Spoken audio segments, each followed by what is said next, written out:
Well, former President Biden's so-called gatekeeper, Steve Ricchetti, is testifying before the House Oversight Committee today. A handful of other Biden aides so far pleading the fifth. But Fox has told the Oversight Committee expects Ricchetti to speak behind closed doors for 5, maybe 6 hours. Let's bring in Sol Wisenberg, a Fox News contributor and former deputy independent counsel. Saul, great to have you on the show as always. So you have Ricchetti is apparently voluntarily appearing, no subpoenas, likely won't take the fifth. The question, Saul, is how much will he say?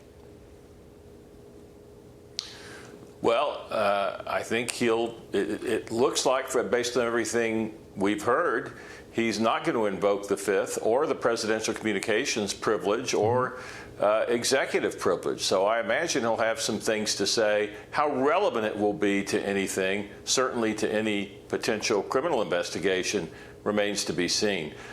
It will be almost impossible. Keep in mind, the point of these particular hearings is to talk about whether or not there was a cover-up having to do with President Biden's mental state. But anybody, when he signed or didn't sign pardons or authorized pardons, it's going to be almost impossible to invalidate in court a Biden presidential pardon. So that needs to be kept in mind when we think about all of this. Yeah, and I can't imagine that this is an issue that's going away anytime soon, Saul. Oh, it's a great political issue. It's just, when you think about people pleading the Fifth Amendment, you absolutely have a right to do so, particularly when the president has announced we're launching a criminal investigation. So I think from a public perception, it's very good politics for Mr. Ricchetti that he came in and he's not taking the privilege. One of the first witnesses we had in front of the Lewinsky grand jury, which I ran, who was Leon Panetta, who came in, this is public record now, I can talk about it, came in without a lawyer and even waiting outside for him and answered every single question. And I found it to be very impressive, and I think Ricchetti is taking that tack.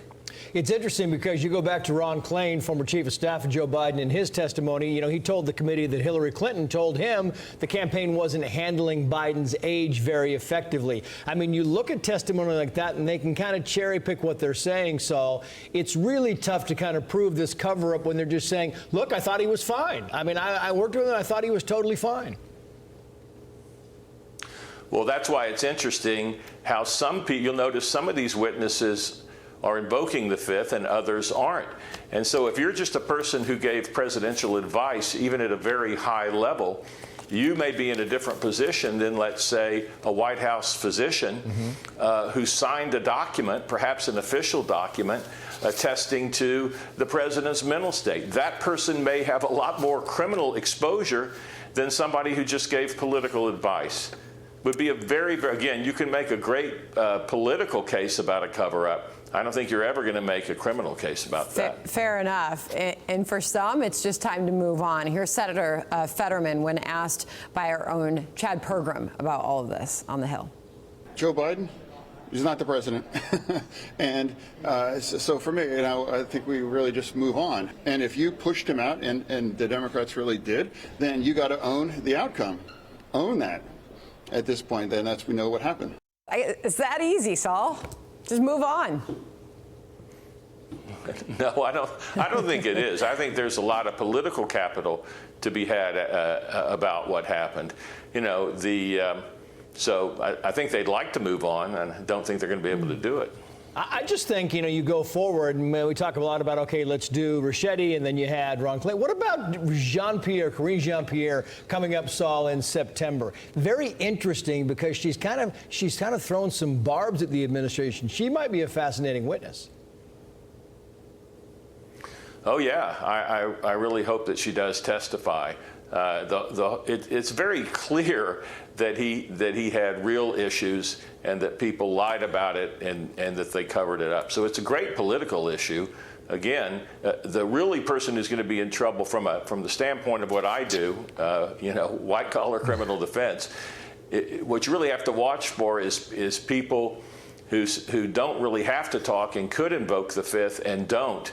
And then say something dangerous. Those are really the only people left who have real criminal exposure, is if somebody goes in there and says something stupid or something deliberately false, then all bets are off. Sol, I want to finish up here before you go with Kash Patel, the FBI director, turning over these documents to the Senate Judiciary Committee Chairman Chuck Grassley.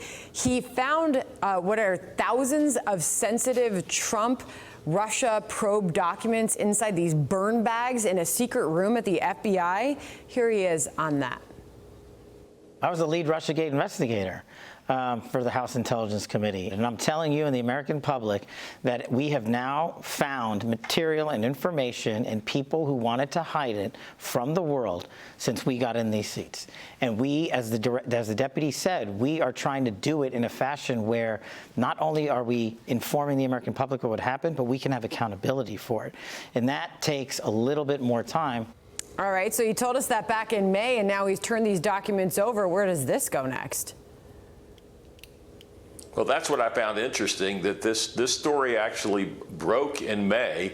So what is actually new about this, and what does it mean? Is this real new news, or is this something to divert attention from something else? Obviously, if somebody has stuff ready to burn and it's being hidden from the incoming, or for the actual incoming or current FBI director, that's very serious. That's potential criminal obstruction of justice. Devil is always in the details.